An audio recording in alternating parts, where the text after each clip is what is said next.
If you build the first floor, it's economic. Build your businesses and your industries. Control business and industry, and put that pulls in your money, and hold that money, and practice group economics with it. Arab and Asian money bounces 12 to 13 times what it leaves. Jewish money bounces 18 times. Black folk got to learn how to practice group economics. Black Americans spend every penny they get outside their own community. Then you take the money and the wealth that you get from that first floor and go to the second floor. The second floor is politics. You then take that money on the first floor and you control your politics. Black folk must quit allowing people to tell them to go out and vote. Vote for what? Nobody's going to do anything for black folk in politics. Politics is controlled by money. Major corporations who got the money. That's what controls politics. If you have no money, you have no say-so, you have no benefits coming.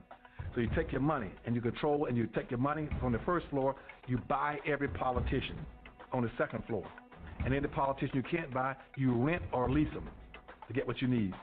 Then once you get the second floor under control with the politician, with your money, then you go to the third floor. The third floor is the police department and the court system. You take your money from the first floor and your politics on the second floor, and you control the court system and the police department. Then the fourth floor, then is media. You then take the money that you generate off the first floor from business and industries, and you go after radio stations, TV stations, newspapers, and cable systems, so that you can now inform and communicate with your own people. Right now, black folk own and control less than 35,000th of 1% of the media in the United States. Out of 12,000 radio stations, black folk own about 75, 80. That's all. You own no cable systems. You don't have a daily newspaper. You have nothing of importance. You got about one black TV station. And so you can't communicate with your people. You can't inform your people. You can't do anything. You can have Rush Limbaugh and all the rest of the guys talking about racism all day long and bad-mouthing you, and O'Reilly. They can call black folk all kind of names all day long. What are you going to do? You can't respond. You can't communicate with your own people because you don't have an economic base. 51% of all the prisoners in the United States are black people. You only make up 12% of the population. That's no accident. It's because you don't control the economics and the politics. And they're going to go after the weakest people they can get their hands on to incarcerate. That's the black folk. And what are you going to do in response to when they over-incarcerate you? You're going to go out and have a march, a demonstration. We're going to march. March for what? Who cares? Marching, they never changed anything. Now I learned this from Joel Osteen. That's my man. He be texting me. That's my man. God done put some people around me, show me some stuff. He was telling this story. He said this man that went to heaven, and he was walking with Peter down this aisleway, and it was going down this corridor, had a lot of doors on it, and said all these doors had names on it. And he said, Peter, let me ask you something. What's all these doors, these names on? He said, don't worry about it, just go ahead. So he kept walking, and messed around, he saw one of them doors and had his name on it. He said, whoa. He said, hey, Peter, this here ain't got my name on it. Something I need to know? He said, man, don't worry about that. You here now. Just go on in there and talk to him, see what he said, no, I want to know what's in the door. He said, you sure you want to see what's in the door? He said, yeah.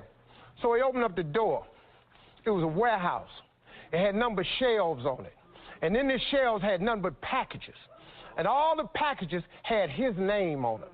And he said, what is all these boxes?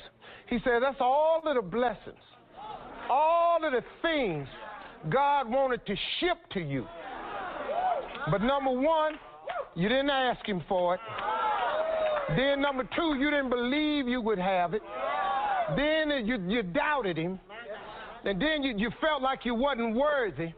And so now all these boxes is uphill. Now the man standing there wishing he had never even been in the room. And I started thinking, I got some dudes that work for me. And I said, I want you to do this graph for me. And that's what I'm finna show you now. See, what you having is, when God sends your package, he only sends it to one street. That's Faith Street. You got to stay in faith. You can't move off of Faith Street. You can't get on Doubted Drive. You can't be over there and start doubting it, because your package gonna go right on by. You can't lose your faith and get on not meant to be way, because your package is going to keep going right on by. Because the package just go to Faith Street. You can get your little feelings hurt, I ain't worthy. Guess what? Your package going to keep going right on by.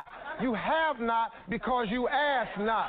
Then you sit up here and start feeling sorry for yourself. You go over on pity weight, your package keep going right on by. If you stay right on Faith Street, don't ever come off, because the blessing is coming. If you wait on it, here it comes. It may not come when you want it, but it's on time. But if you get up and you move off of Faith Street, your box gonna get sent back to sender. And now you're gonna have a warehouse with a bunch of boxes with your name on it that you didn't never get. And I don't know about you, but I want everything he got for me. If he got something for me, I need all of mine. Because I don't know about you, but God lay you out, man. God will give you stuff. Man, he done took me places I ain't never thought I was going to go. I done seen parts of the world I never even thought I could go to. He done gave me stuff. He done put people in my life. God will do it for you, man. But you just got to stay, man. Use these principles of success. Understand, God is just that way. He'll lay you out. Because if he can lay me out, see, if he fix me and change me and get me over here trying to do better, I ain't perfect. I'm just trying to do better. I still say some stuff I ain't supposed to say. You understand? I ain't got it all together yet. I just got in the gate. I'm a new kind of Christian, but ain't no lock on my gate either. So if you see, once you check me, I'm probably gonna check you back. But I'm getting better at that. I don't know how to love my enemies yet. I'm getting better at it though. But it's a process.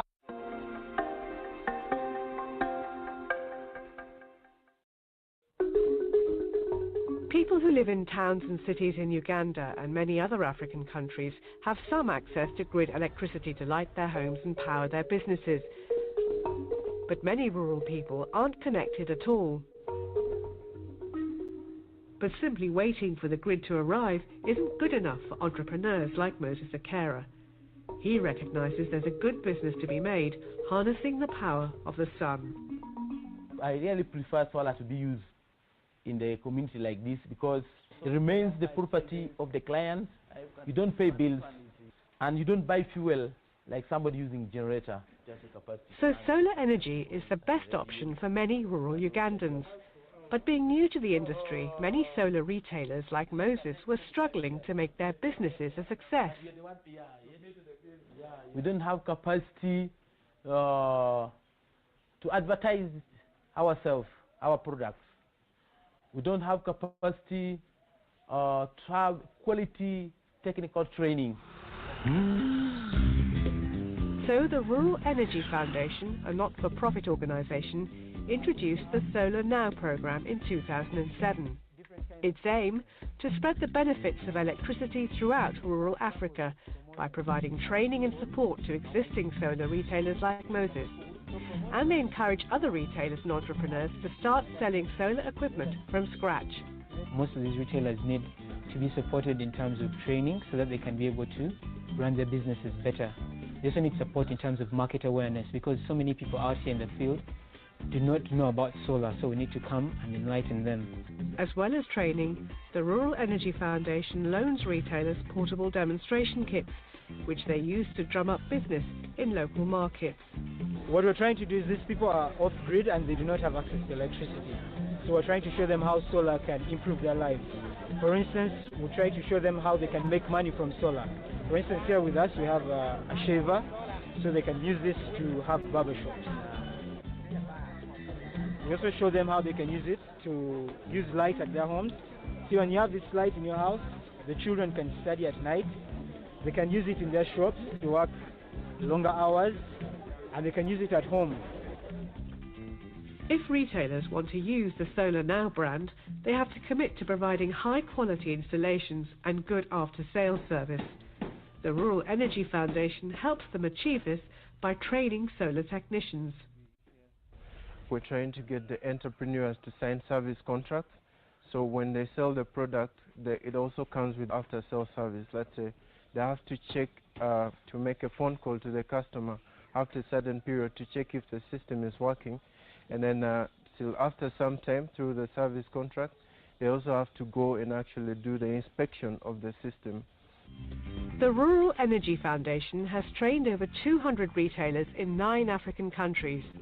So far, they've sold 57,000 solar home systems and 36,000 solar lanterns. They've helped at least 400,000 people, saved nearly 5 million litres of kerosene and 12,000 tonnes of CO2 each year. Basil Okelo is impressed and has decided to buy the equipment from Moses to set up his own solar barbershop and phone charging business. He's taking advantage of a credit scheme which helps entrepreneurs buy equipment from Solar Now retailers to get their businesses going. Solar Now is giving me a loan. I'm going to make a down payment of 25% now. Later, in 3 months' time, I'll make another 25%, making a total of 50%. Then the remaining I'll complete within a period of a year. With his system now installed, Basil is optimistic about the future. Because this is a new investment I'm going into. I have never been into this business before, but as I see, I have the expectation that I'll make money. Moses is growing his solar retail business too. He already had a shop in town. With support from the Rural Energy Foundation, he's now set up a small village branch to cater specifically for his rural customers. Rural Energy Foundation is very important to us. If they help us training technicians, we shall be in position to expand all over. We hope that others will also adopt the private sector development approach. We don't want to be unique. We want to spread the word that this is a really efficient approach to get the technology diffused deeply into the rural markets. The Rural Energy Foundation plans to expand into other African countries and broaden its range of sustainable technologies. Solar panels are now becoming a common sight here on homes, and shops buy them as well to run radios and offer phone charging, increasing their income and enabling people to communicate. And to everyone's delight, the local bar has installed a fridge powered by the sun. The owner is pleased with his investment. Yeah, we're happy because it's cold, the beer tastes better, and so I get more customers. All right, today we have a very special guest on.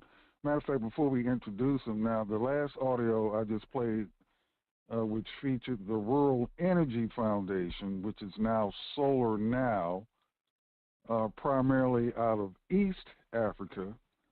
Matter of fact, we had one of the people in that audio only as a guest one day, Julius, about 9 years ago, 8-9 years ago, Julius Magala, out of Uganda. But some of the things that we heard in that video, and that video was done over 14, 15 years ago.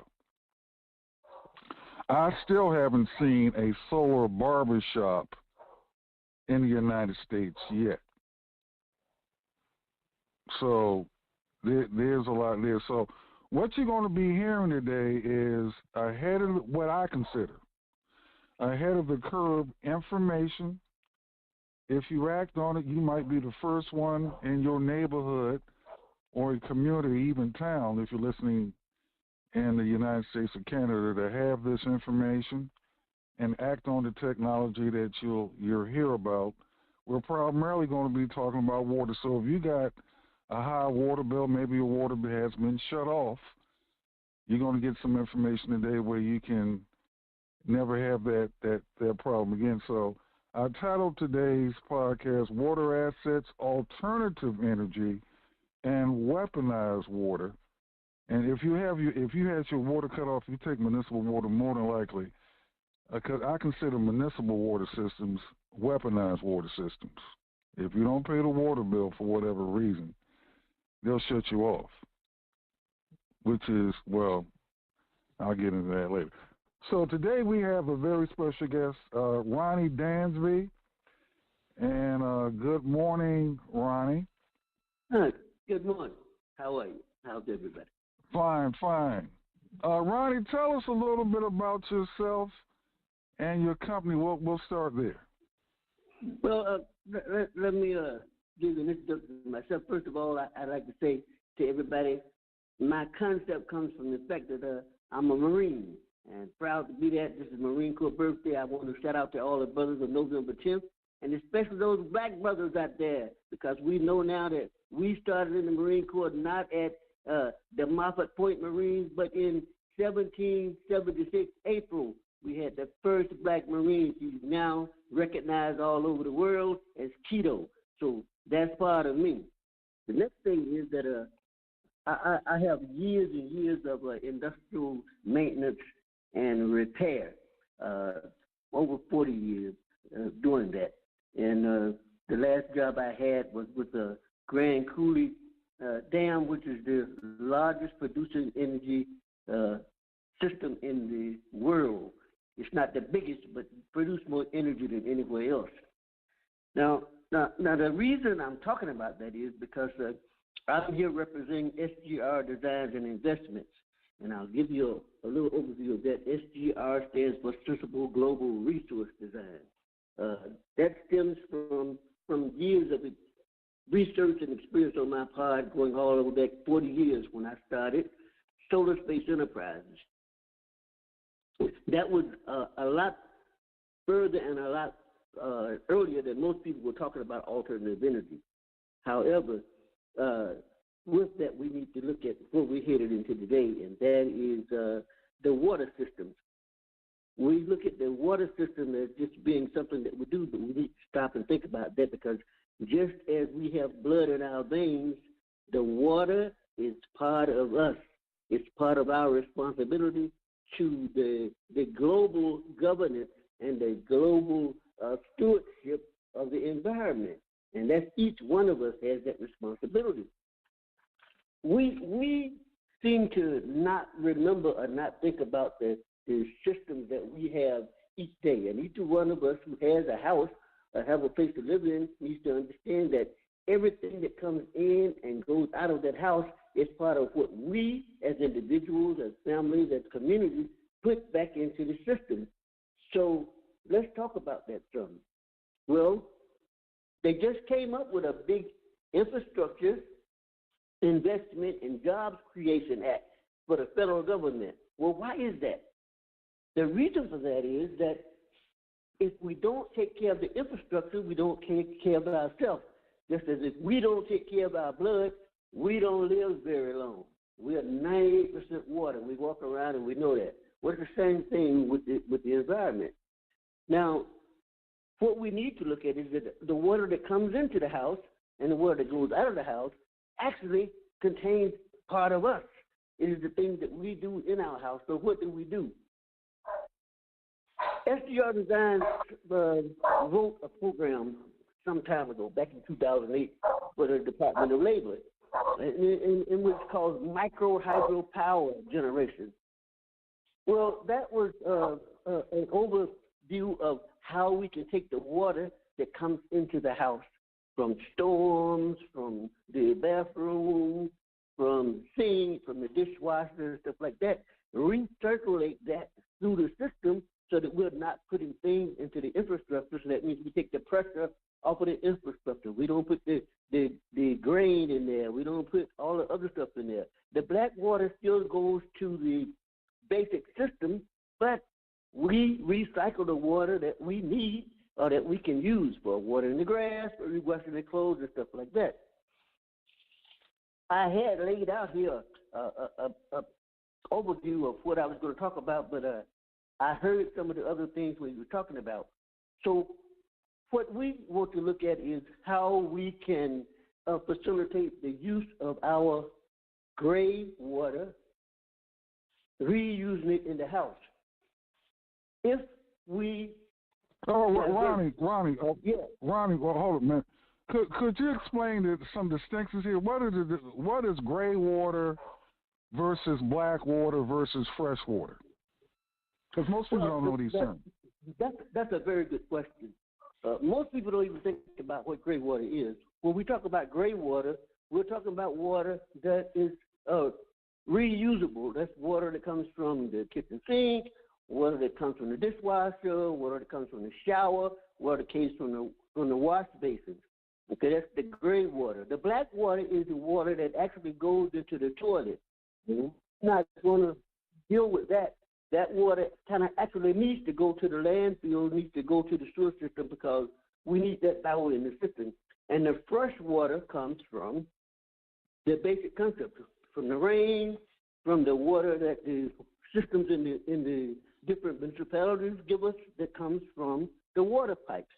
So those three things are there: the fresh water from the municipalities, the rain, the gray water coming through from our house, and also the black water. But we want to reuse the fresh water and the gray water so that we are not putting all that water back into the ground or losing that water.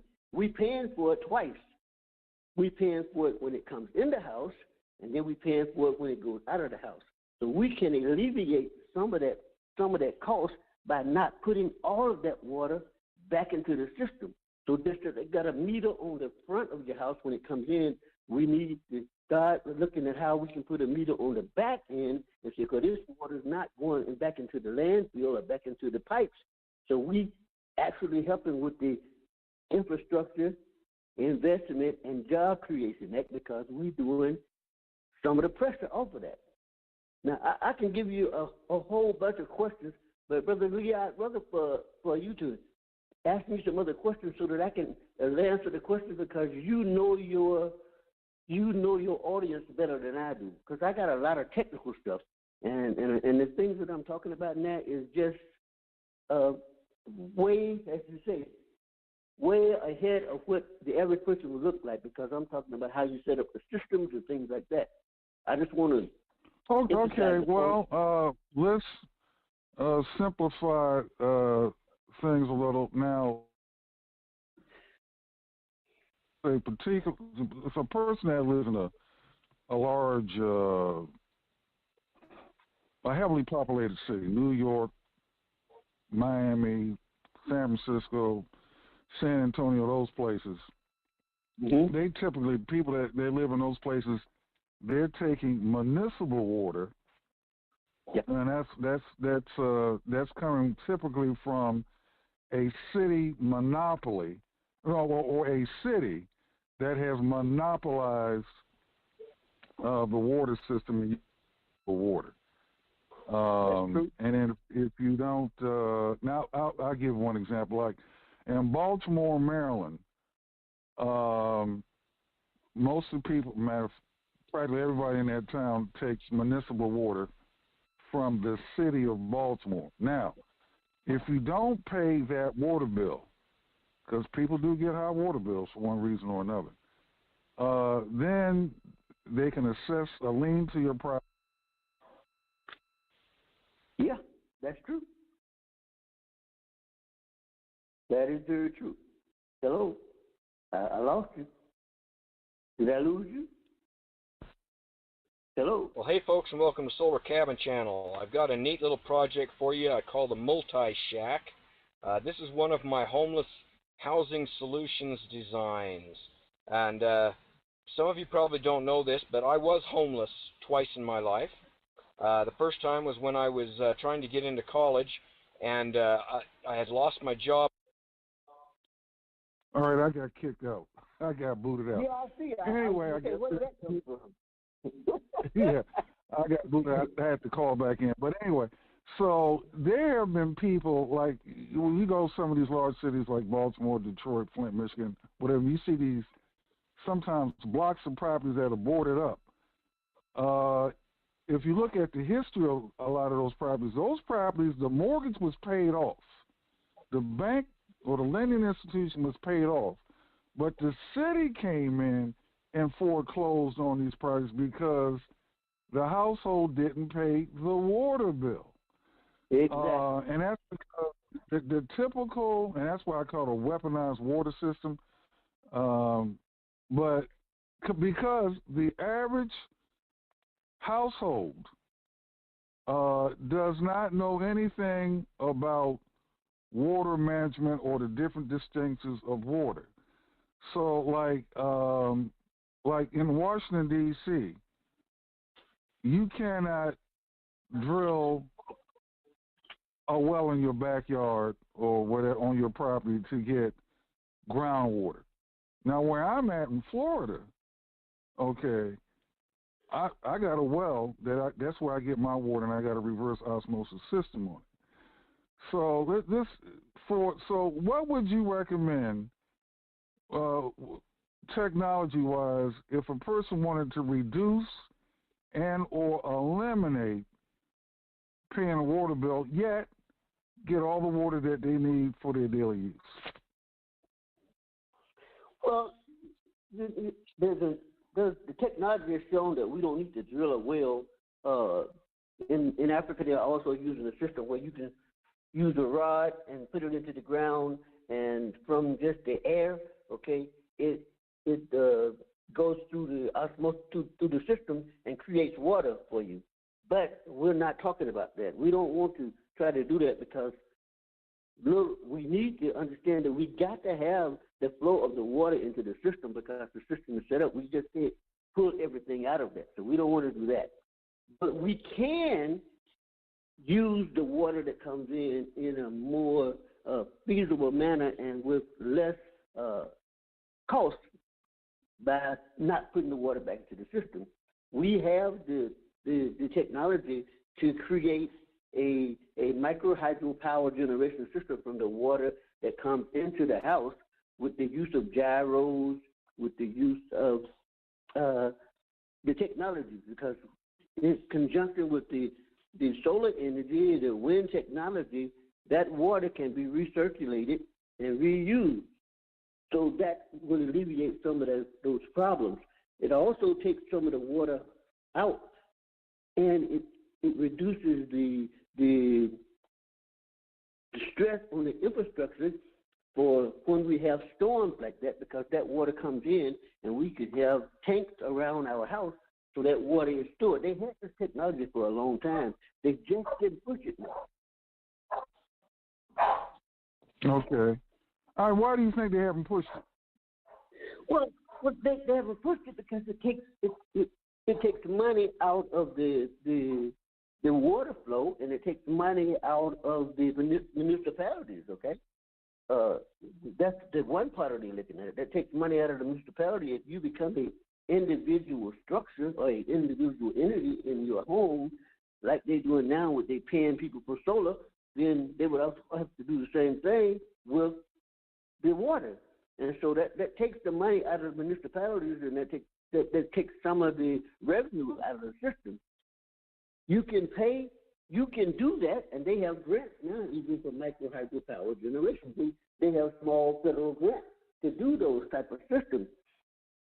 But they haven't been pushed, and they haven't been pushed because it creates the independency of the individual home. So we didn't want that much.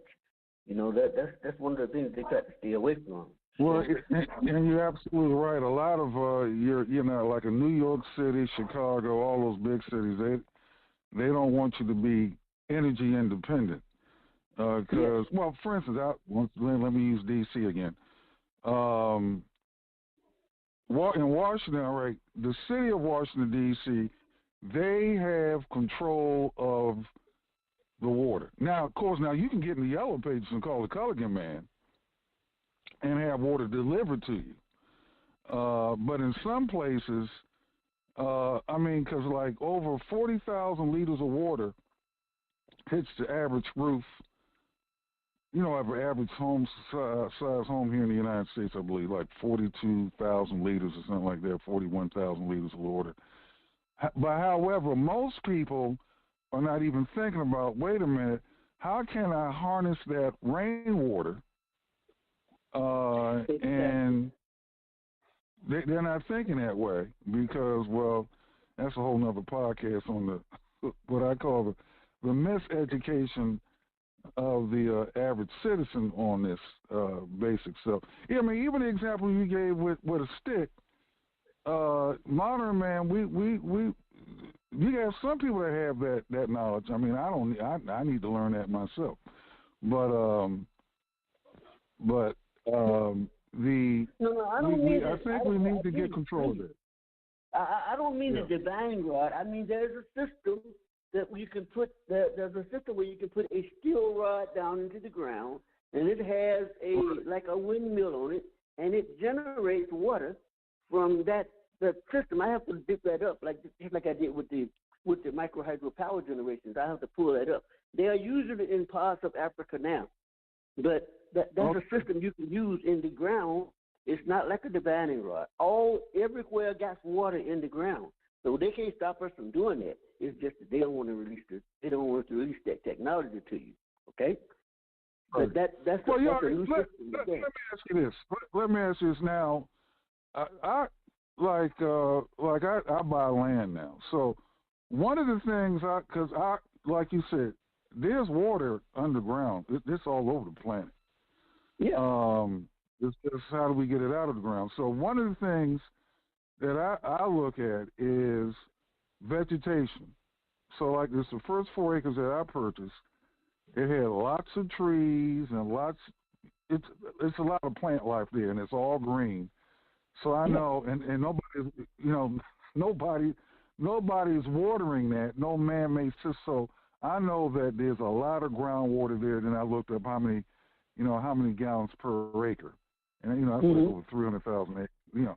So now I bought 10 acres of land out in West Texas, in Presidio County, Texas, and it's basically desert and mountains.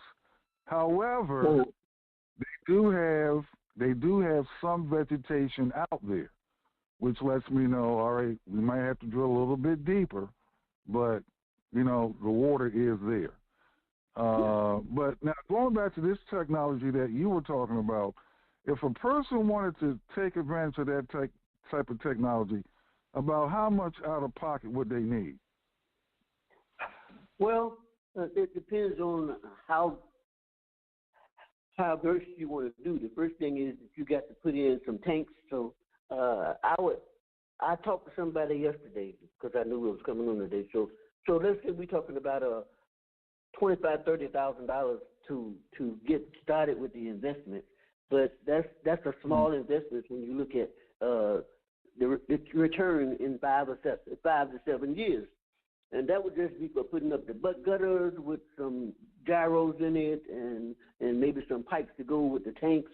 So, but it depends on how vast you want to be, okay? I always tell everybody, well, if you're talking about putting it in a house, $25,000 is not a lot of money, because if we go buy a car, we talk about $65,000 or $70,000, and it's going to be over 60 months. So if we put that same $65,000 or $70,000 into a recirculating micro hydropower generating system, then we're going to get that money back in 5 or 7 years, because it's going to add to the value of the house. So opposed to losing 35% when we drive off of that lot with a car, we putting that same $35,000 into the equity of the home, and in 6 months you can go in and ask for a loan and get some of that money back to upgrade again. So I would say $25,000, $30,000, but you could probably start with as low as $10,000 just to upgrade some gutters and put in some tanks. That's now. What about if a person sets up like an off-the-grid community? And when I mean off-the-grid community, they're in other words, they're not dealing with no electric company, because a lot of them companies that supply electricity to homes in a lot of your major cities and around the country, at least the United States, they're essentially monopolies. Like in Washington, D.C., Pepco is the lone electric company. They have a monopoly for, unless you got solar on your house, but most people don't. So they have a monopoly on that. So what if people wanted to, let's say, get their own 20 or 40 acres of land or 100 acres of land, whatever it might be, and have their own community, and then set up a system, a water system of what you just said, and let's say it might 20 to 50 households, and they have a central system where they're like, say, they're totally off the grid. I'm a member of a community in Merodia, Mexico. It's about 30 acres, and they're completely off the grid. A solar energy for the lights and the water, don't have gas, completely off of it. They have ponds that they created and it does exactly what you're saying. Completely off the grid. Don't pay the light bill. Don't pay no water bill. Okay. So how much exactly that costs and how beneficial it is? It is very beneficial. They haven't went to the micro hydropower generation system yet, but I see that coming because the leader of the community is an engineer, and he's working toward that now. So yeah, that is very feasible. We need to look at how many houses we're going to put, how much water is going to take. But those are specific things that you go on a case by case basis. You can't just say I'm going to do this. You need to see how the water is going to flow, how much is going to evaporate, what's the evaporation factor, where we are. There are a lot of different everything. That's why I say what we're talking about is very technical and very specific to that particular development phase. So we need to look at how we want to do it and how much money we're talking about spending. Yes, it's very possible to create a community because when you're doing that, then that energy that you're creating can also subsidize the community because you're producing energy and now you can get that energy back to the grid. The one thing that we don't want to do is become isolated. Okay, we always need to remember that we are the world is a community of people, and we need to look more for global environmental security, not global isolation. Okay, that's the problem when we say, oh, well, we don't need each other. Yeah, we definitely need each other. We need to use the concept of what we're talking about doing so that we better the availability of the technology that we got and that people can live better. With that, then we need to use it. The old saying goes that. Hello? Yeah, you there? You can't hear me? Oh, go ahead. No, they blanked out for a moment. Go ahead, I'm listening. Yeah. It says that as metal sharpens metal, only man sharpens man. So with this technology, then we make it better for everybody around us and everybody in the community. So if we can give security to the people and to the people that are suffering, then they have a reason not to want to fight because they have other things that they can do. They can look at that all that energy that they expanded for the war. They can look at expanding that energy to the environment and to the betterment of their children, their cousins, and this and that. You know, Einstein said that we have a problem in the human race is that we build too many walls and not enough bridges. Okay, so you think about that. We're talking about technology. If we can do this technology and each one teach one, then we become a more viable association of people, and we become more valuable as humans to each other. So that's the concept that we need to look at. I agree. Yeah, I agree with that. But now it's I'm gonna just give you my take on this. In the United States, we are this is just my opinion, of Uber consumer type nation. I think we're addicted to consumption, and we're addicted to Uber high consumption. We eat too much, we pop too many pills, we take this. We pay too much. I'll give an example. I think one of the reasons why, it's not the sole reason why, one of the reasons why we have rent court, bankruptcy courts, people living in cars that don't want to live in cars. Now, some people live in cars they want to, but a lot don't. Is because, they just can't make ends meet, and the water bill or utility bills, but I'm just focusing on water right now. They just can't, they don't know how to afford it. It's like, I know somebody, they just bought a condo for over $200,000 for a 2-bedroom condo. Mm-hmm. And they have, with a condo, there's a condo association and the condo fee is over $600 a month. Now that includes the water, I believe. Okay. So, and condo fees for the most part never go down. Now, that $600 condo fee, because I'm an extremist here, give me $600. I'm going to Home Depot and I'm gonna build me.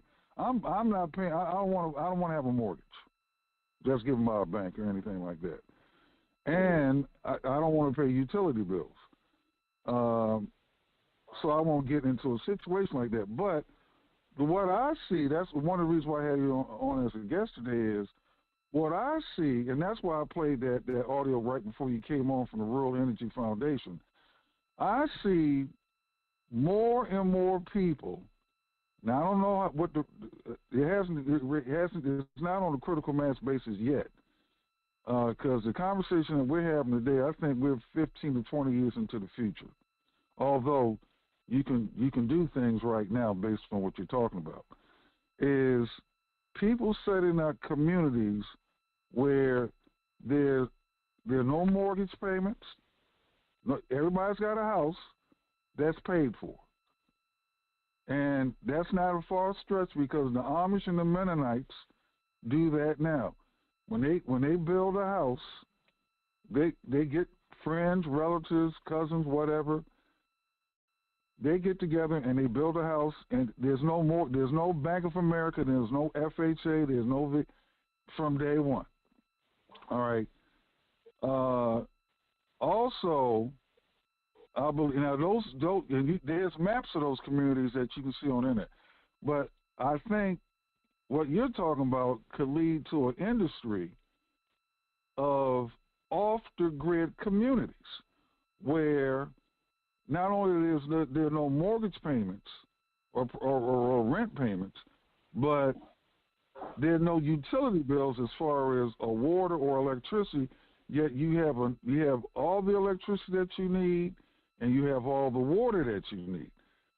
That's where I see that's what I'm working on right now, to set up off the grid for household utilities or household energy. So that's why I'm interested in what you have to say. This is your concept. Let's talk about what we as individuals in the community have that we know is free. We have solar, which is the sun. We have the wind that we can't stop, and we have water. Those three things are part of nature, no matter what. Okay, we as individuals, if we do good stewardship, then we can use those, recycle all those things, and benefit each person. The problem has been that nobody wanted to individually take the responsibility of doing that. So we can do it as each house, okay?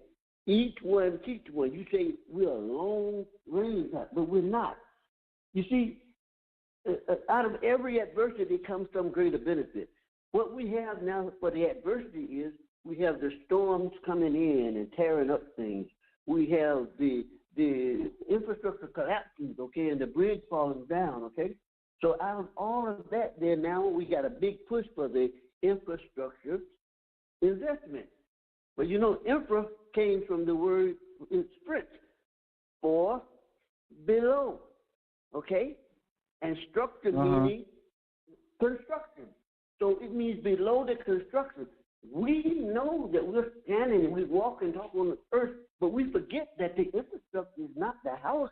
Infrastructure is what's in the earth. What was here before we got here? We have to take care of that. So by doing what we're talking about, we're taking care of that. We're not putting all these erroneous substances back into the earth. We're taking them out, and we're filtering those things out ourselves. The food that comes out of the kitchen and the dishwasher and this and that, we can use to put around the plants. We know that, okay? So we just make in our house a kidney, a bladder, like we got in our body. And that waste, we send that to the waste place, and they can do it. And because they got the big system now, we don't want all that to shut down. But for the other part, we can do that in each individual household, and it's not a big thing. And eventually, connection with the solar, just like now they're paying for the installation of the solar cells or the solar panels in a lot of states, they will be paying for the gray/stormwater diversion systems that go into the house, because it will be part of the alternative energy concept. And that's what I'm talking about when I say SGR designs and investments. Sustainable global resource design. We have it. We have the ability, we have the technology, but we don't push the knowledge, okay? That's what we need to do. And that's why I'm here today talking to you, is because it's necessary to open the minds of people so they understand that we have that responsibility. And it's our responsibility to learn about the things that we can do to benefit us, okay? We don't just get to this position because people want to make it this way. We get to this position because we don't learn. We don't pay attention to the things around us. So that's the most important thing. You know, they say that all birds, when it rains, they find shelter, except for one. Right. And that's the eagle. When it rains, the eagle don't worry about it because they fly above the clouds. So it comes down to what they say is it's all about altitude or attitude. What do we do with what's before us, okay? Do we get a good attitude and say we're going to fly above the clouds, or do we sit there and say, woe is me, and run into the corner? We can't do nothing like that. We got to face it, and we got to attack it head on. So that's why we're here today. All right. All right. Texas, I don't know, maybe 2 years ago. I think it was 2 years ago when Texas had that ice storm. It was 2 or 3 years ago, whenever it was. Had the ice storm, and a lot of people, they weren't prepared for that. Exactly. What information can you give, or your company, assist people with, to never be in that position again? Well, you have to become individually independent, not just take it off, but you have to have it so that you have the ability to control what comes in and what goes out of your house. You have to understand that when we talk about solar energy, we're not just talking about a big technology system that is there for them. We need it. Just like we need to put gas in our car, we need solar on our house. Just like we got to put oil in the car, we need to create the gray/stormwater diversion system in our homes, okay? So that we got that, so that when something happens, we got that. The wind is there, we know it. Everybody don't need to put in a wind mill on the house, but with the gray water system, the gray/stormwater system, you got that water flowing all the time, and with the solar, you're moving that water all the time. So you got perpetual motion, and with perpetual motion, we know we had energy. Okay, it is very simple and it's very easy. So that's what we need to look at. How do you do that? What's the best means for doing that? The concept is great. I'm working on a project here in Round Rock. I just bought a house in Round Rock, Texas. I'm working on it now. I'm looking at doing a gray water system. Hopefully it'll be the demonstration model of what we can do with a house, what is possible. I plan to make it a show place for the alternative energy system and for just what I'm talking about. So I'm working on that now. Let me ask you this also. Now, in my experience, and I'm just one person out of 8 billion, I've found that a lot of the success when it comes to alternative energies, you get less or no pushback when you go to a less densely populated areas. Like, I look for places, to be honest about it, if it's ideally, I like to find places that have 400 people or less. That's why I go looking for land. 400 people or less. Where I give it a good example, because I'm in Florida. All right, Orlando, which is in Orange County, Florida, has over 1.4 million people that live in the county. Now, Orlando is just one of the towns in Orange County, but that county has over 1.4 million people. Now, Florida has 67 counties. All right. Now, where I bought my first 4 acres, it has a population of under 15,000 people. All right.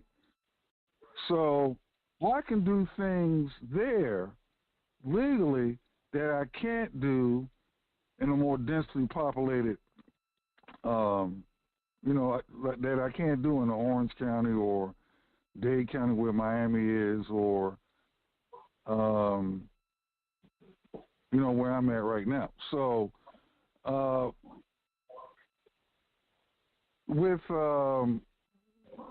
the technologies that you're talking about, where are they? I mean, is it easier to get them implemented outside of a densely populated area, like in a rural area, or it doesn't matter? I mean, because you know more about it than I do. No, it really doesn't matter, Lee. What happens is it comes back down to, like I said, the responsibility.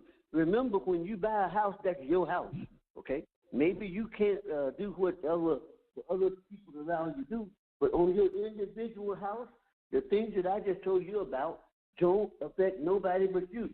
You're talking about the gutters, the downspouts, the water storage system. All that's part of you, and that's on your property, and nobody can stop you from doing that. Okay? How you develop the system is the key point. Okay? A lot of people don't pay attention. We know that everybody is big on the solar. They want the solar panels, they want the solar shingles, and this and that. That's great. But when you do it and you put down go to the planning commission in the town that you are, wherever it is, in the city, you tell them, okay, I want to put in an alternative energy system. Now, when you say you're going to put in an alternative energy system, that doesn't lock you into one particular thing. It says alternative energy. So now you got a permit to do alternative energy, okay? So if you need to go and say, they say, well, you're not, no, this is part of my alternative energy system. I'm just using the water. I'm going to institute the water into my alternative energy system. It's going to help the infrastructure. It's going to help with the landfills. You see? So that's one of them under the table things where you say you have to be careful about how you write up what you're going to do. So your planning is the government will pay for you to put in the solar system. They'll pay in Texas. The governor will pay for you to install solar. Great. Okay, I'm going to do the solar system. Now, I'm going to put in some gutters around here, and with the gutters, I'm going to put this around there. So I take the water from those gutters and don't put it back into the yard right away. I'm going to store it. Okay? That's great. Right. Now, the other thing is that, remember, it requires changing the plumbing system. Now, this is where the stickler comes. If you open that sewer line up, now you got problems with the city. So you don't open up the sewer system. You go in with the new technology they got. You run a camera down in the pipe. You find out where they change it, where they connect the gray water from the bath, from the kitchen, and from the shower, and this net goes into the sewer system. And you run that plastic pipe in there and bring it around. So you're not cutting the floor. You're not doing nothing. You see? There's a system around it. So that pipe goes through there and it comes back out. So that water that was used to go into the sewer now bypasses the sewer and goes into your tanks to be restored or recycled through your gutter. That's the whole system you need to remember. A lot of houses don't have gutters. It is a paramount responsibility for you to use the gutters because that's going to collect your rainwater, and that's also going to be the way that your water is recirculated because it's like, hey, just like the blood veins in the body. Now, when I just heard you, now, let me attempt to break this down for people. Basically, when I'm listening to you, you just really revealed a whole, not only profession, but industry. I call it green plumbing. Because the average plumber that I've known my share of plumbers over the years because I'm a landlord, you would have to train them or retrain them on what you're talking about.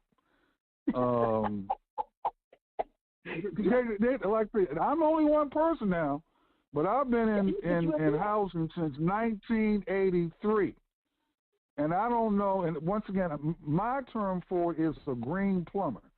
I probably have run across one green plumber in all these years, and he doesn't know what you're talking about. But what you're talking about is where the ball is going. Now, as far as getting that information out there, now this is where I haven't had a conversation with Willie on this. It's one, and I did a podcast on this last year, a couple of years ago, what I call media deserts or information deserts, because there's what you're talking about is not going to be on ABC Evening News. Now, you'll have somebody that... Listen, what I'm talking about is running the edges concept. Mm-hmm. I told you I wrote the program for micro hydropower generation for training of the micro hydropower system back in 2008. If you go back and research, you'll see micro hydropower generation didn't really get pushed until after 2008, okay? I missed the bid because that somebody threw me a curve. So I missed the $8 million grant for training in the Oregon area, and they gave it to Portland Works, okay? Right. But I spearheaded that program. So see,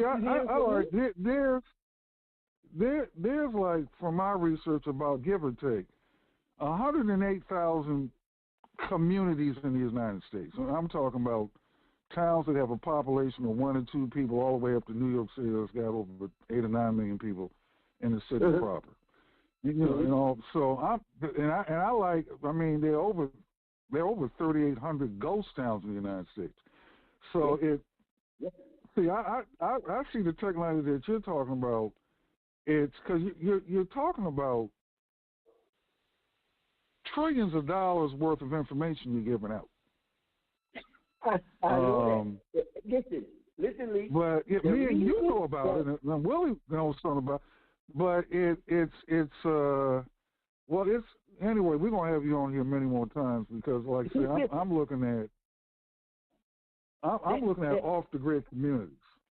Exactly, and off the grid community, and the reason this is not in paper is because I won't release it. I almost refuse to talk to anybody. This is one of the few times that I have talked about this project in the public because this is proprietary information. What I'm telling you is the way to set up the system and how to go about it and how to link it all together, okay? Those are things that people looking at, but they haven't figured out how to do it yet.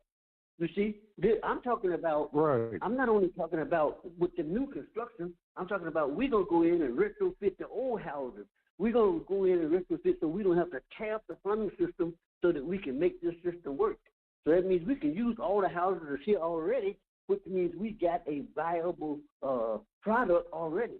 And then when they start building the new houses, they automatically put this system in. We gonna do the retrofit program for the houses that's standing right now. You know, I can name 2 cities this morning. I'm just going to name 2 that people know about.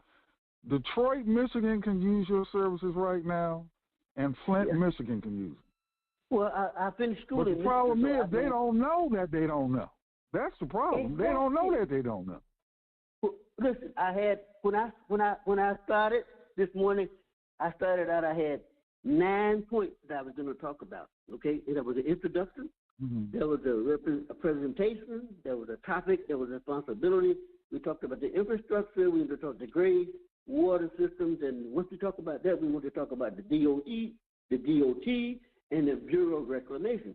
Well, those are the 3 government agencies that we need to talk to about the grade/stormwater diversion system to get grant money to help what we're doing. Then I'm listening to you about the alternative energy system, which was the micro hydropower generation grant that they got for houses, and we were doing the summary, and now we talk about the questions. So you see, I had it all laid out for how we were going to deliver this information because I knew it is very technical and it is very necessary for us as people Freedmen's Bureau, okay? You remember when they had the Freedmen's Bureau? Okay. Right. They say the Freedmen's Bureau, well, we're going to give you this money. Well, it's supposed to be free money, but actually it's not, okay?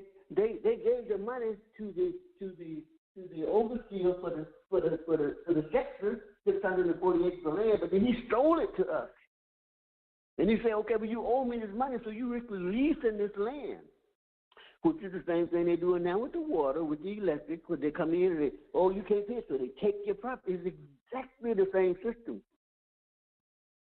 Yeah, I'm gonna tell you where they another up in Michigan, like in Detroit, Michigan. Detroit's an interesting city. Detroit has two other cities within the city of Detroit, Highland Park and what's the name of that other town up in? It's two Highland Park and I have to look anyway, but a lot of those houses in like Highland Park, Michigan, they were paid off, but they were foreclosed on because the people, and we're talking about a debt-free house, but they couldn't afford to pay the municipal water bill, so the city foreclosed, and then of course the people abandoned the house, and that's one of the reasons why you got a lot of boarded up houses up in that, and that's just one city. But a lot of people do. I think, if it were up to me, if I was king of the United States, which we don't have that position, I would have mandatory in grades 1 through 12, like you got, it's mandatory that you take English every year, grades 1 through 12. I would have, one of the things would be what you're talking about. Water and water management. Okay, but we don't. Well, you know what? The powers that be, and I'm not a conspiracy theorist. I'm not a conspiracy theorist, but they don't want that information out there. But the information is out there, people. Now, let me not hog all the time. Anybody who wants to ask Ronnie Dansby any questions, give us a call now, 619-768-2945, 619-768-2945. Who are the people that need to call? If you got a water bill at all, particularly if you're one that's too high, or if your water's been shut off, 619-768-2945, or if you want to live in a community or a household, what can you do? He's the person to talk to, so he's live on the air now. Once again, 619-768-2945 number. Call it. See, I think we got one caller here. LA. 830. Yeah. You need to give out. You also need to give out the 813-646-9808 number for people to call in on, because after we're not on the live show, there's no one to take the calls. So give out the number. And that number again is 813-646-9808. Hold on, Ronnie. All right. 813-646-9808. All right, and thank you, Robin, for that. Now, Robin, do you have any questions concerning water bills? This is what I'm going to do. I'm going to talk to my cousin, and I'm going to try to get up. We're going to try to get up a website that talks about global stewardship. How about that? Global stewardship. And that's what we're going to do. That we're going to talk about how we can use this system to not just talk about all the other things, but how to make it part of the global environmental security that we're trying to do. And by doing that, then we can get this information out there, and we can look at how we can create a system where we can help each other, and we can get this information there. We can come up with a pack to how we can disseminate the information, how we can pull things together. We have a nonprofit organization in Morelia, and actually it's not in Morelia, it's in Patinga, Mexico, that does with this thing, big warehouse, and we got lots of stuff there that we can look at to do. So let's look at that. I would be available for you, Lee, whenever you're ready. And if people call in and got questions, you know how to get in touch with me. You talk to Willie. Willie. Now let me make a suggestion on that on what you're talking about, the website. I was suggesting, I understand what you're talking about, but I think you need to put it in the website. Approach it from like simple where the ghosts can get it language. I'll give an example using me. When I got into renewable energy originally over in Germany, and then I came back, because what turned the light on for me was when I saw a friend of mine. I saw her heating bill for the whole year, and it was under $50 for the whole year.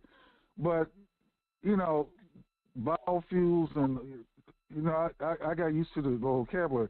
So when I came over here, I started doing volunteer work. And then when I said, you know what, let me put this on radio. And then, man, I couldn't get any, it was worse than pulling teeth. So then I figured, you know what, it's all in language. So now people can relate to the term light bill. People can refer to if somebody says, man, my water got cut off. Everybody knows what it means when your water got cut off. Everybody knows what a light bill is. So what I'm just suggesting, if you put it in language, you get some kind of language where the common person can understand it. Because to be honest about it, the average person, now once again, this is just me thinking out loud, the average person, in my opinion, I'm just one person, I could be wrong. The average person doesn't care about the polar bears. They don't care about what's happening globally. We got these wars going on in Israel and Ukraine, and the average American doesn't care about. What they care about is, are my lights on? Can I charge up my cell phone? Can I watch my flat screen TV? If any of that is in jeopardy, that's what people care about. So I'm just suggesting the language of the website or whatever you put up, put in the language where the goats can get it. And because it's when people, and I guess I'm guilty of this, it's when you can show people how they can personally benefit from it, then they start to care about the global situation. Then they care about the polar bears and all that. I mean, that's just my observation, but I'm just one person. Okay. And everybody's got this. I'm just, this how I get. Let's look at this. The concept says minute by minute and hour by hour. If we lose our culture, we lose our power. So now everybody can relate to that. But that's right. That's the other side of the pendulum. This is why they don't want you to understand it. What we're talking about is things that's been going on for years and years and centuries. We're only talking about tapping back into it and doing it so that we're in harmony with the universe. And that's a necessary factor that we need people to start understanding. Just as we got blood in our body, just as we got to have food, we also got to do that with what we do. We got to be where we in. We got to look at the house being just like our body. We got to look at the United States as being part of the part when we go out and go into the park. We can't say we just want this part of it here, because if that's the case, what happens when the bad stuff that's in your body, when the what they say, the refuse need to come out and it don't come out, you can't function. Okay, so we got the same thing here. When we look at the houses, if we don't start taking care of the houses, we're not taking care of our bodies.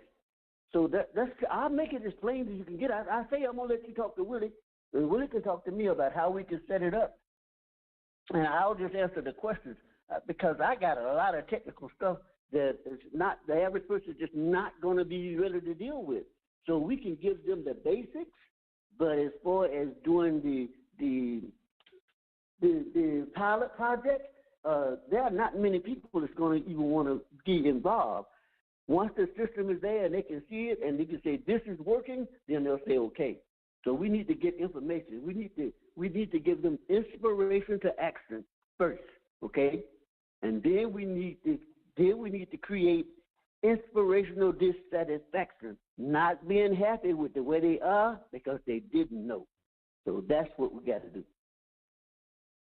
Well, yeah, I agree. I mean, it's you can set up a whole 24-hour, 24/7 radio station with the information that you're putting out here, and because it's vast and it's needed and it's very fundamental. Well, like I say, it's you're a pioneer, and pioneers. I like pioneers because essentially, pioneers are typically they're in an industry where there's not a whole lot of people that know about it. At least when it comes to black folk, it isn't. So, although probably in parts of Africa, they might be more aware than we are over here, but it's a lot out there. So if anybody wants to ask Ronnie Dansby any questions about water, or alternative energy, and when I say alternative energy, ways that you can reduce or eliminate your monthly utility bills, 619-768-2945. That is the number to call in. Now, Ronnie, if let's say we interviewed earlier this year, what is happening, what's come across my radar is we interviewed 3 ladies at the beginning of this year. Their project is called the Freedom Georgia Initiative. They bought 96 acres of land. Now they're up to 502 acres of land. They're looking to start their own town. So, what for people that want to start their own? Oh, you know what? They're not even that ambitious. Let's say if a person, a family, if they want to buy a couple of acres of land, or even just an acre of land, out in the country, and wanted to have their own independent water system, what would or energy system? What would you recommend? Well, we just talked about all that. The first thing is to remember, find out where your natural systems are. How you have springs, you have this. What's the natural flow? What's the topography of the land? Once you get that set up, then how you're going to do the water flow, and then the next thing is that infrastructure. What you're going to do, not just the foundation. When you talk about the foundation, you need to talk about how you're going to put in the water pipe, how you're going to put in the electrical pipe, how you're going to put in the air circulation system, and all of those need to be in connection with each other. They all need to complement each other, okay? And by doing that, then we can create that alternative energy system. We got a alternative energy system because with the air blowing from the air conditioner, we can move some energy. And with the water going through the systems, we moving. And with the sun that's blinging down on the house, we moving. So now we got all 3 things there. We got the solar, we got the air, and we got the water. And those are the basic things that come into the house that function. The gas line and all that stuff, that's secondary. That's for convenience. We're going to still use that at this point because we haven't went total solar or total electricity energy, because we still got to do the heating in this until we get to where we can have 250 megawatts or kilowatts or whatever into the house from a solar generator. Then we still going to have the gas. But you can create that. And in a town, you can create exactly that. With a micro hydropower generator, we can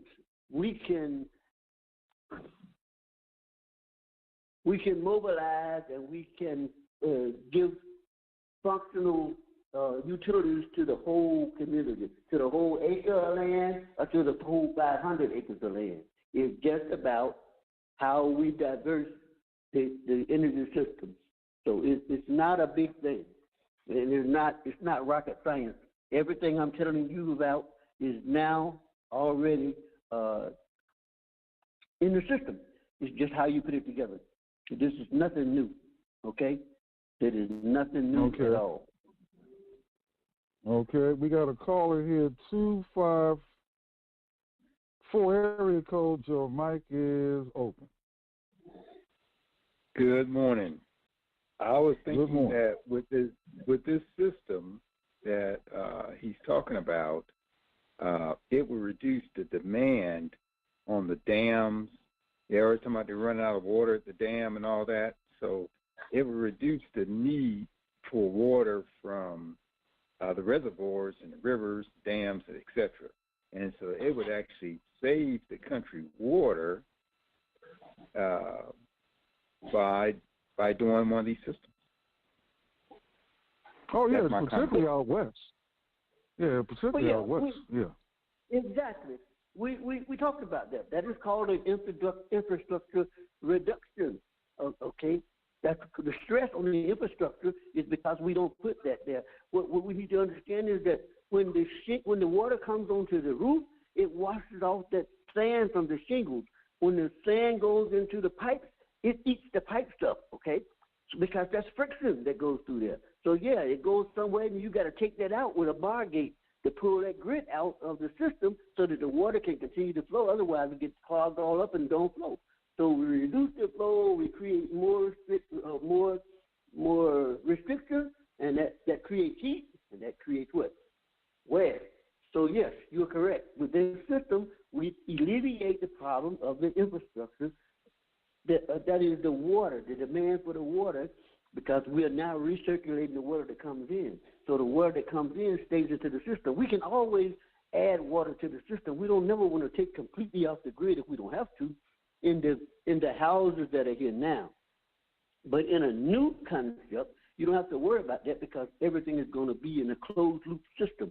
And the closed-loop system is to come in, stay in, okay? Only when overflow do you let go. Or if you need to something from the outside, you do that. Otherwise, everything is that. Just from that. Because you clean everything, okay? So, yes, it will alleviate pressure on the dams, on the Bureau of Reclamation, Department of Transportation, Department of Energy. Need a memorandum of understanding with them to say, okay, this is what we're going to do, how do we do it, and how do we put this in place in the city, in the big city. We're not looking at how we're going to do that into the rural areas because that's not so important. The most and the imminent part to do is in the big cities, to alleviate this pressure from the infrastructure in the big cities so that the roads stop collapsing, so the bridge don't fall down. Those are the things that we're looking at. That's what the Infrastructure Investment and Jobs Act is talking about. The other part of that I agree with that. The other part of that is it makes too much sense. So when something makes sense, government don't want to do it because they think they're going to lose money. Well, let's talk about that now. We are not talking about the government doing it. We're talking about individual doing it. You got a house, you got an apartment, you got something that you can do it as an individual. Okay, if you got a house, then you can put this system in your house because it's your house. It's an alternative energy system. They are pushing the alternative energy systems. So I say, I want to do an alternative energy system. What money I got that I can do this? And then when they get the problem, then, well, it's going to alleviate the problem with the infrastructure. It's going to take the pressure off the infrastructure. It's going to stop the water, the sewer lines from being stopped up with the sand coming off the roof, or with the other stuff that's washing the earth is washing away because so much water is running out. There are means and there are areas that we can talk to that makes it so feasible that you can't say no, okay? Now, I think those places will be the smaller towns. Well, yeah. Because the larger the towns, you're dealing with politics. On the larger the town, the more politics involved. But listen, if we go individual people, we don't have to worry about the politics. Okay. Yeah. With individuals, I agree with you. Yeah, individuals. So you're talking about people who are homeowners, okay, and not in homeowners associations. People who have individual houses can do individual things. So we're not talking about the government needs to be involved. We're not talking about we got to go to the government. When they finally look to see what's happening, we already got 100,000 houses, and now you can't say no because it's working. It's a proven fact. But if we go out and say, give me the money, government, give me the money, county, give me the money, city, yes. But if individual houses, then you don't have that problem, okay? You have to be. Yeah, I agree with you 100% on that. Yeah. Matter of fact, let me use this as an illustration. If you look at, I'm gonna just pick Walmart. Walmart started in Bentonville, Arkansas. You know, most people don't know where Bentonville, Arkansas is today. But if you follow, not only what do you call it? I'll use $3 billion. Walmart, Facebook, and Nike. Walmart basically, and once again, you got like 108,000 towns in the United States. Walmart didn't start off in New York or Chicago or nothing like that, or in Airbnb. They went and they got the little bitty towns in rural areas, and then when they had a critical mass of those people, then they started to hit larger markets until they got into the bigger markets, because the bigger markets are the most difficult ones to get in just due to governmental politics. Another example, Facebook. Facebook started out of, somebody's bedroom, depends on what Facebook story you're going to believe. But it's college kids, okay. And the original idea of Facebook was to have this networking system for colleges, including community colleges, in the Boston, Massachusetts area. And of course now it's global. But it's like, in baseball analogy, they weren't trying to hit home runs, big government or big cities. They were hitting singles, okay. And then that got to a critical mass. Another one would be Nike. Phil Knight, the Nike that started Nike. This guy went over to China, went to a manufacturer to make his shoes. He had the specs. The manufacturer in China or Vietnam or wherever he had them made over in Asia, and they shipped them out. He was selling those Nikes out of the trunk of his car for a long time. But then he got little bitty shoe stores to, take some probably even on consignment, and that now they're making billions of dollars. And the last example, these are all billion-dollar examples, just starting small, and that's what I'm saying with your idea here, is Airbnb. The guys who started that were facing eviction in San Francisco. Now, had they got on the radar back when they were facing eviction, when they started Airbnb, they would have got shut down, but they were off the radar, all right? And then somebody said, well, why don't you try this in the county? And then they went on, Meetup, that website. And then they got an app developed. Now they're in over 65,000 cities. And the cities that try to shut them down the most or regulate Airbnb the most are San Francisco, where it was born, New York City, D.C., places like that.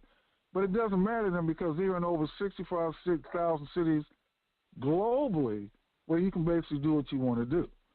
So essentially, I agree with you, Ronnie, that we hit the individual homeowner.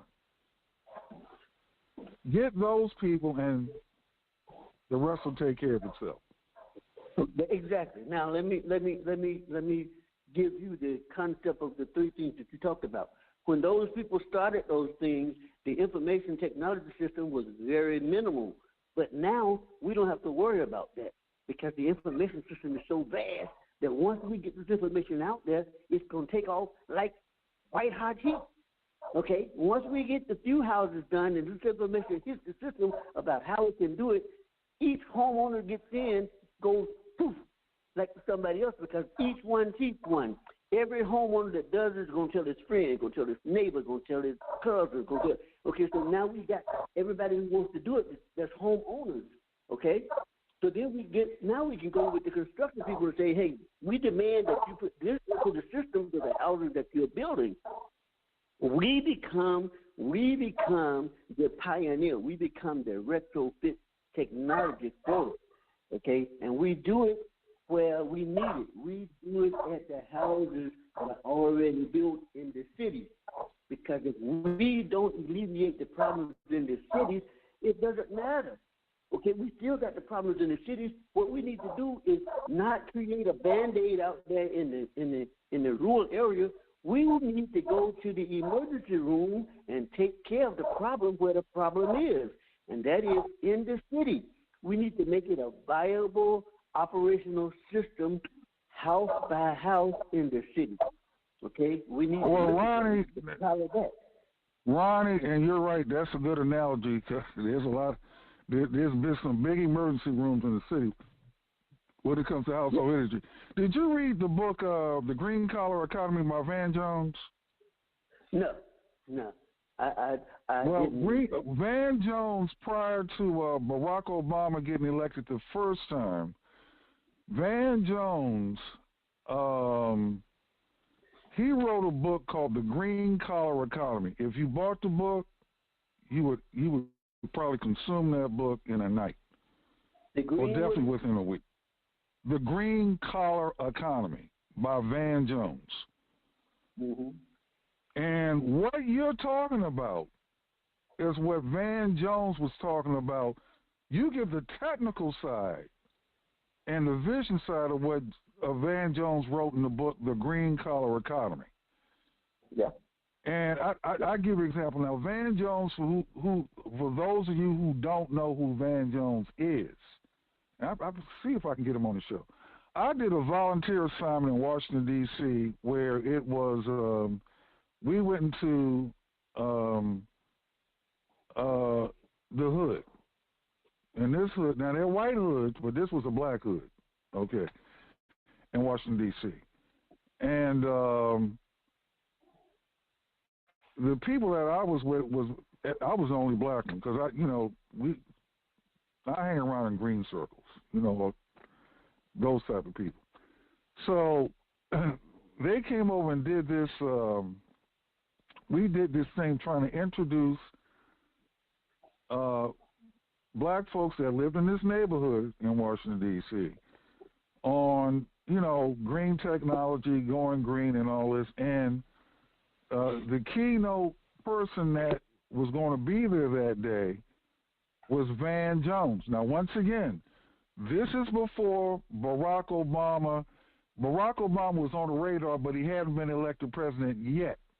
But Van Jones is one of the people, that was prominent, in this whole campaign. So I recognized who Van Jones was. And I went over to him and shook his.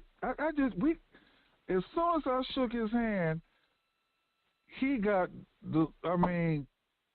these white folks treated him like a rock star. And like I say, he was there in part to promote his book, The Green Collar Economy. And the current mayor at the time, he had come there earlier in the day. He was supposed to come back, but the main person that he should have been there to meet was Van Jones. Now, I'm saying all this to say this. And then when Van Jones got into, when Barack Obama did get elected, and Van Jones was part of his cabinet. But somebody dug up something that Van Jones said 10 or 15 years prior, and it became controversial. Van Jones just, resigned from that. But he did the book, The Green Collar Economy. Every black person should read that book. And everything that you said, Ronnie, if you read that book, it's matter of fact, you two need to talk. You need to meet Van Jones because you can put the feet to that book. Because Barack Obama's been out of office now he was in office for 8 years. Then you had who came in after it was Trump after what's his name? Trump. So we're talking about 12.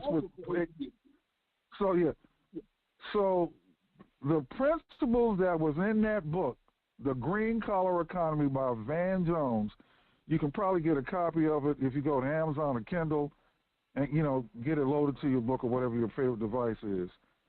But every black person. Matter of fact, if you're a black person, you're hurting for money, read that book. Now, you got to hook up with somebody like Ronnie that can get you through the technical part of it. But the ideas that are in that book have yet to be implemented on a critical mass basis yet. So there's a lot of opportunity that's there. But Ronnie, like I said, you could have written that book. You'll enjoy the book once you get it. Listen, I'm working on a book, but the book is going to be called "When the Dragon Must Use His Tail."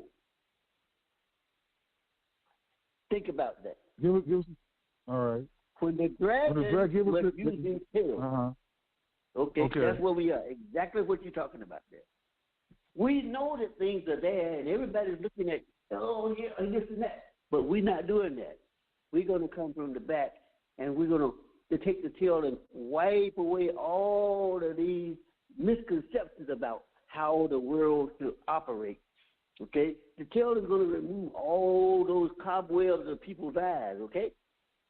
By showing the vision of what's there. So that's the concept. So what you talk about, the green collar economy, sounds like that's what it is to me. These are the things we need to do so that we can better have a better life, okay? That's what I'm talking about. Right. So it's okay. Like I say, I'm not. What Clint say? Oh, I ain't promising nothing. Everything I talk about now, you already got. You just don't know how to use it. You got everything that I'm talking about. Everything I'm talking about, everybody got right now. Only how are we going to implement it, okay? We're not talking about creating nothing that's not there. We're not talking about doing nothing that needs some propriety, some investigation or some big invention. Everything is already there. We're just talking about baking the cake. We're talking about putting the flour and the eggs and the sugar all together, and now we want to put it into the oven, okay? That's all we want. Right. We want to bake the cake.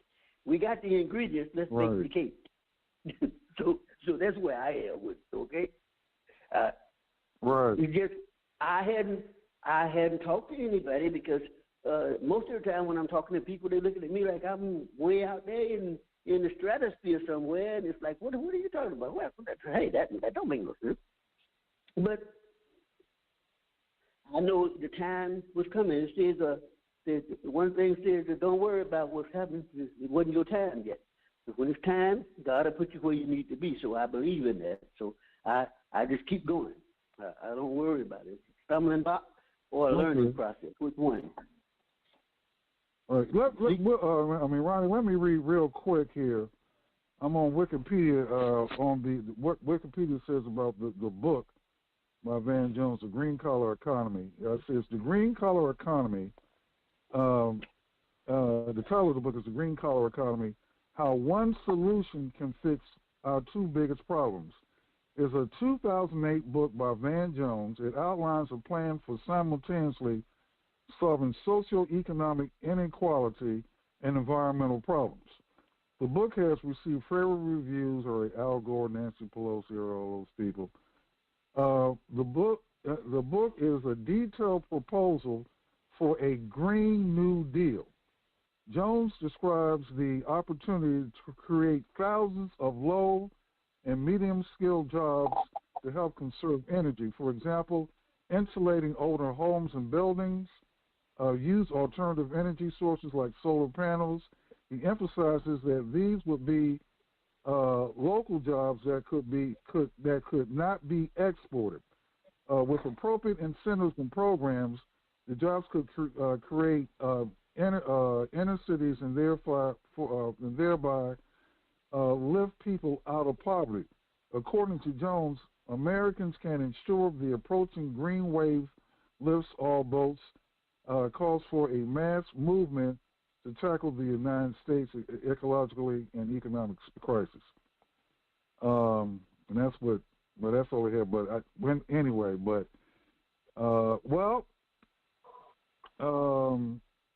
that's on the green collar economy. That's what we are. Say that again. Yeah, that's what we exactly. are. Yeah.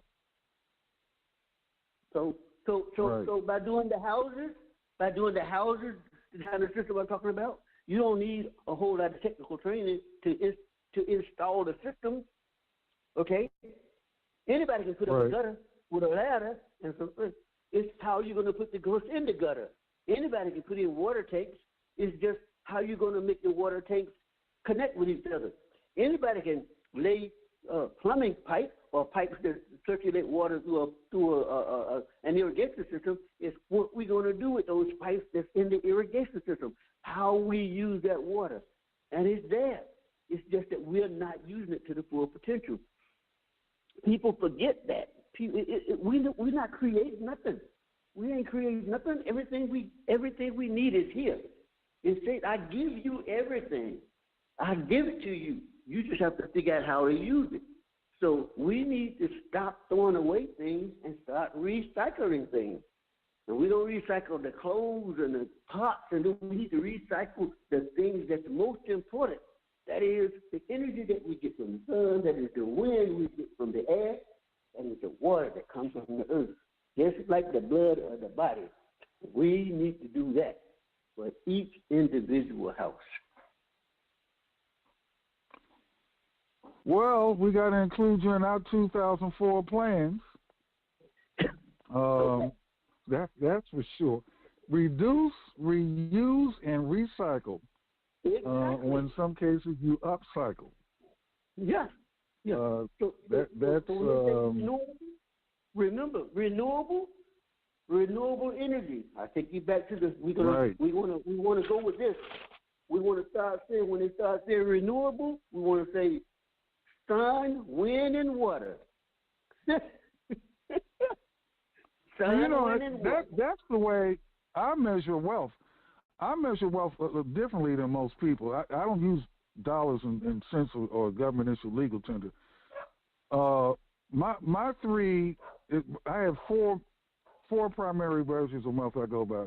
Number one would be natural resources, which you've already named: sun, wind, ground, dirt, all that. Natural resources would be number two. Number two would be social capital. Number three for me would be factory, because some of the things, you can make, water tanks. There are people out here that have a nice 6 figures living just by supplying water tanks to people. All right. So if you have a factory where you can make water tanks, and stuff. And then the fourth one would be geography. If I can't do something in this particular market, maybe I can do something in the next town over or 2 towns over. Geography has a lot, there are people right now, because you have, according to the United Nations, there's 195 countries in the world, probably about 200 when you put in de facto countries, but according to the United Nations, 195. The person who works on the fry machine at McDonald's or Wendy's, put a passport in their hand, and there's about 90 to 100 companies, and this is the person that works on the fry machine at McDonald's. That person will be a wealthy person.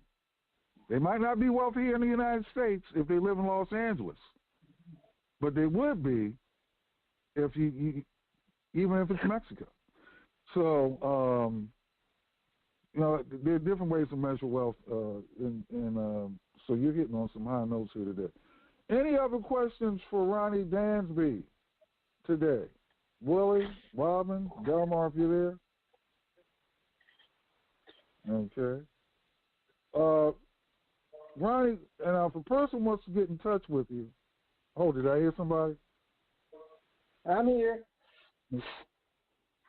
All right, you had a question? No, I'm listening. Oh, okay, all right. Ronnie, if a person wants to get in touch with you, how can they do that? Well, social media and all that type of stuff. I'm gonna give my email, because email sometimes, when you talk on the phone, sometimes it doesn't give you the ability to express yourself the way you want to. But if you send me an email, and my email is Ronnie Dansby 02662 @gmail. Again, it's Ronnie Dansby. First name, last name, 02662 at Gmail.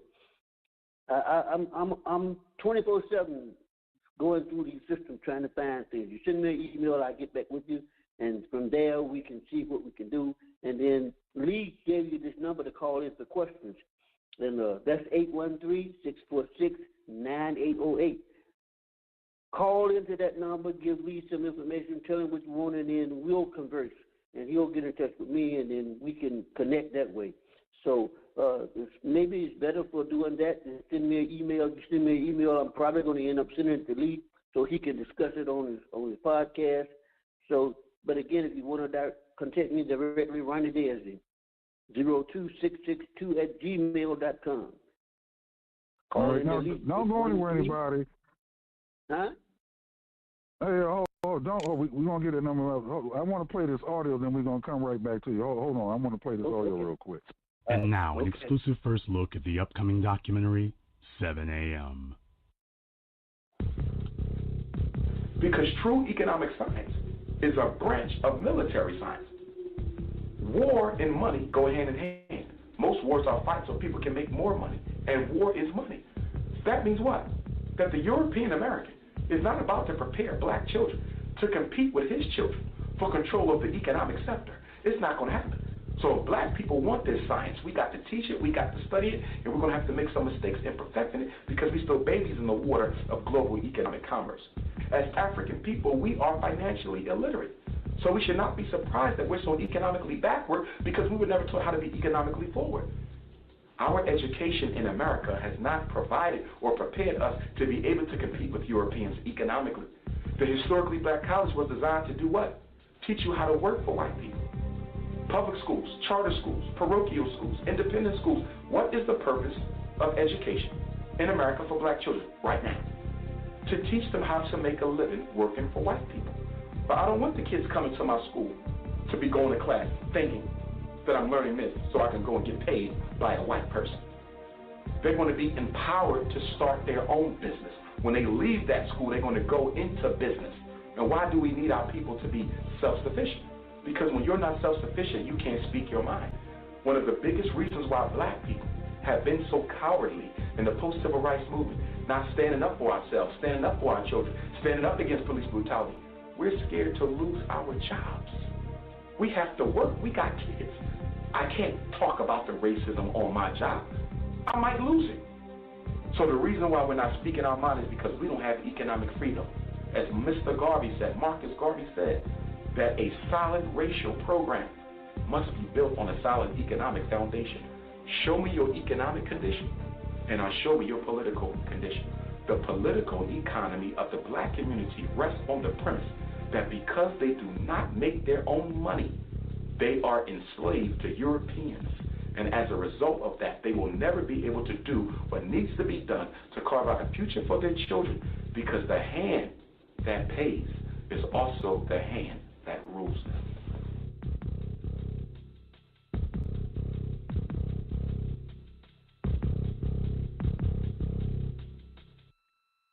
Now, let me attempt to tie in what Umar Johnson just stated with The Art of War, and a movie that I highly recommend people watch. If you haven't watched it, go watch it. It's a James Bond movie, The Quantum of Solace. Now, I'm not going to give. Let me just point this out. In that movie, James Bond goes green, and James Bond was sent out on assignment because essentially James Bond works for the throne, the Queen of England. Well, at the time the movie was shot, the Queen, now it's the King. He works for the throne. Now, he was sent on assignment to a South American country because he wanted, or the throne wanted, to prevent an arch enemy from getting control of the water supply, of the natural water supply of an entire South American country, someplace like Bolivia. watch that movie. Now I'm going back to I guess the Ronnie Dansby is because water, or people don't treat it like this, but in some places they do though. Water is more precious than gasoline. Matter of fact, depending on how you package it. Like if you go to an airport, train station, bus station, and you know, when I'm traveling, I have a tendency to buy a bottle of water in the airport or something like that. Compare a bottle the next time you're in an airport or a train station or something like that.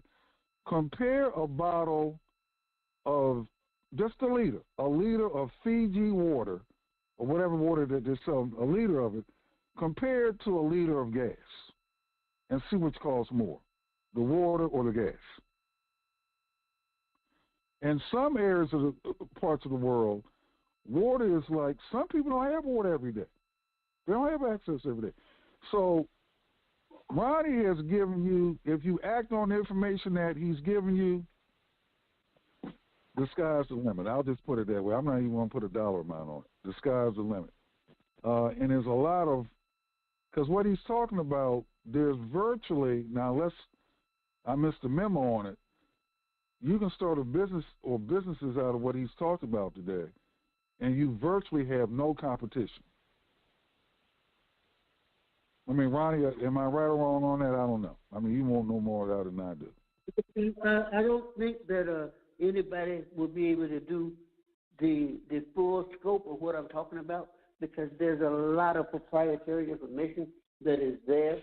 But the basics of setting up the system of the tanks and the water flow and stuff like that, yeah, you can start your own business there, because as opposed to saying, I'm going to do solar energy, you say, I'm going to do alternative energy.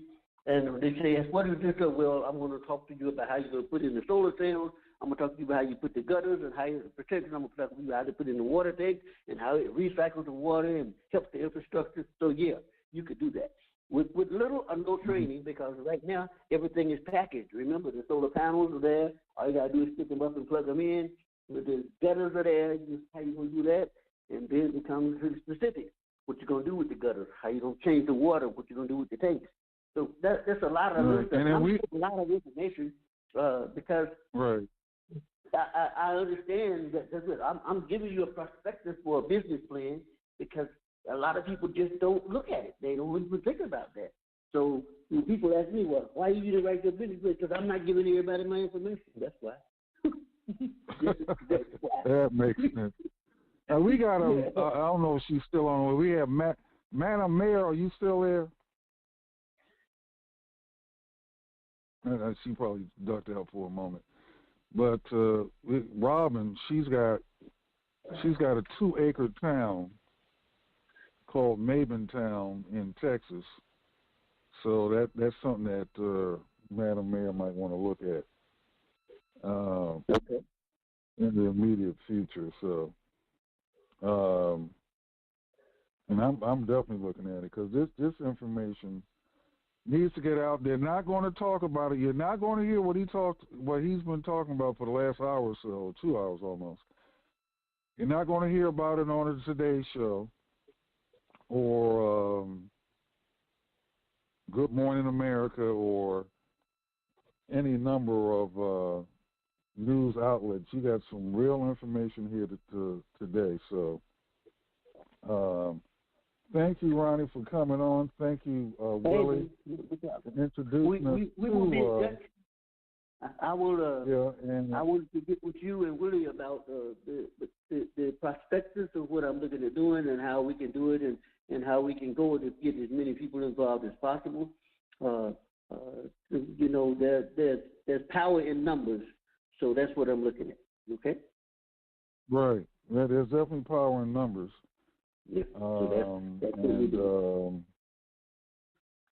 We'll get that going. So, if there are not any other questions out there, speak now, forever hold your peace. On that note, everyone have a good rest of the day.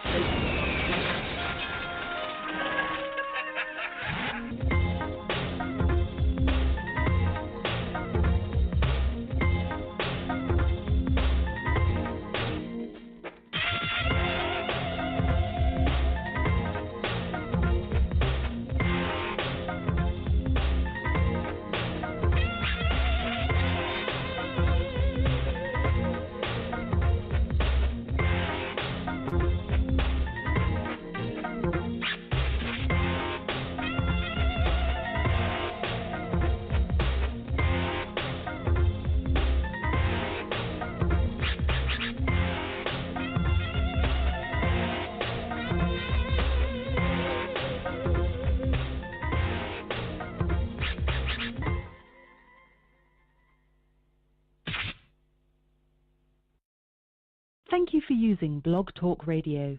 Goodbye.